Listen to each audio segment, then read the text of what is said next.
The French fry is loved by many, but how did the noble potato turn into the snack we know today? This is its story. Potatoes haven't always been grown in huge farms for French fries. They used to be a staple crop of our nation, until one man, J.R. Simplot, changed the world. Simplot left home at 15. He was young, but already he heard the potatoes calling for him. Simplot! He bought and sold pigs for profit. He then used that profit to buy into the potato business. He soon had a monopoly on shipping potatoes in the West. During World War II, he became the principal supplier of food for the American Army. He then set the world on a new path towards processed frozen food technology. But people didn't have freezers, so they couldn't store frozen foods. After World War II, freezers came standard on refrigerators. Simplot was able to market his fries to fast food chains and the American public. He expanded his business into other sectors of food production. This made him so rich he owned enough land to cover Delaware.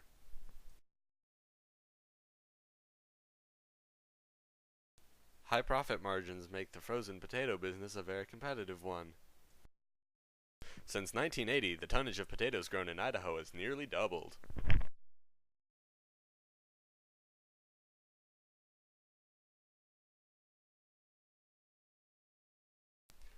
This has caused an oligopsony in the market, meaning that a few number of buyers can exert power over a large amount of potato farmers.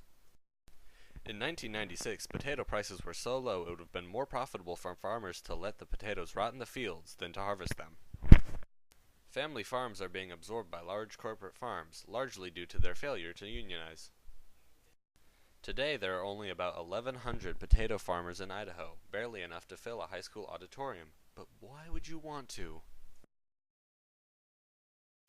McDonald's has been found to cook their fries in 93% beef tallow. Because of this, their fries have more saturated beef than their hamburgers. Recently, McDonald's has switched over to using natural and artificial flavorings because of complaints from vegetarians.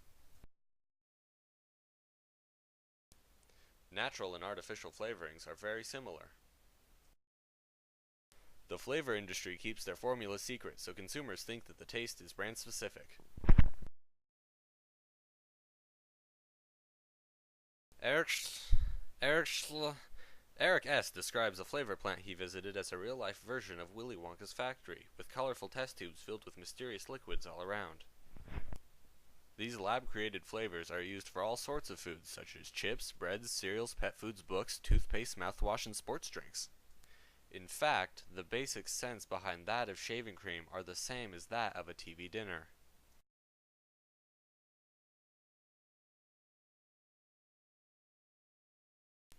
Studies have shown that the colors of food affect people's perceptions of how they taste.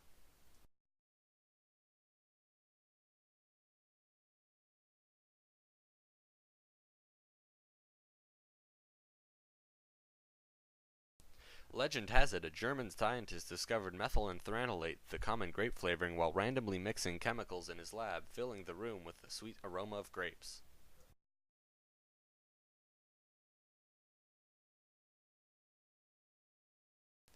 These artificial flavorings are very potent. 1 drop of bell pepper flavoring is enough to fill 5 swimming pools.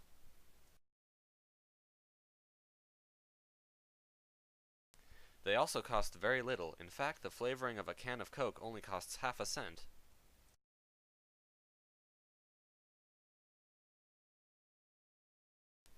Contrary to hippie belief, natural flavorings aren't always healthier than artificial ones. For example, naturally derived almond flavorings contain cyanide.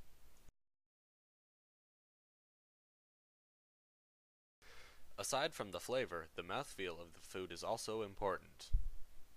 Good choice. Nowadays, complex flavorings are being grown in labs in order to be labeled as natural flavorings, such as the bottled smoke flavor for smoky foods. The first step in the potato's life is being pulled from the farm and being brought to the factory. They are then sorted by size, and only the biggest are selected.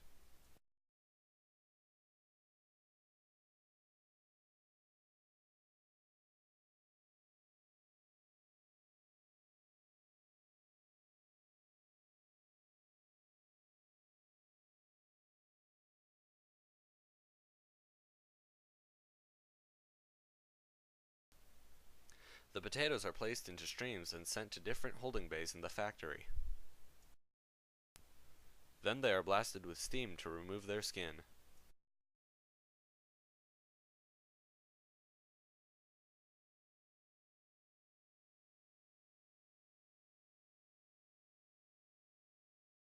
Once they are skinned, they get shot through the Lamb water gun knife to cut them into fry shapes.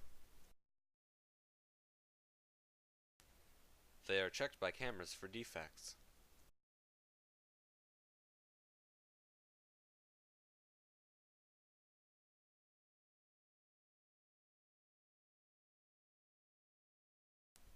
Next they are sprayed with water, dried with air, fried and oiled, frozen and sorted into 6-pound batches. Then they are put on a centrifuge so they all point the same direction. Then they are put in bags and sealed in freezers. Finally, they are sent to restaurants for people to buy them, thus ending the life of the potato.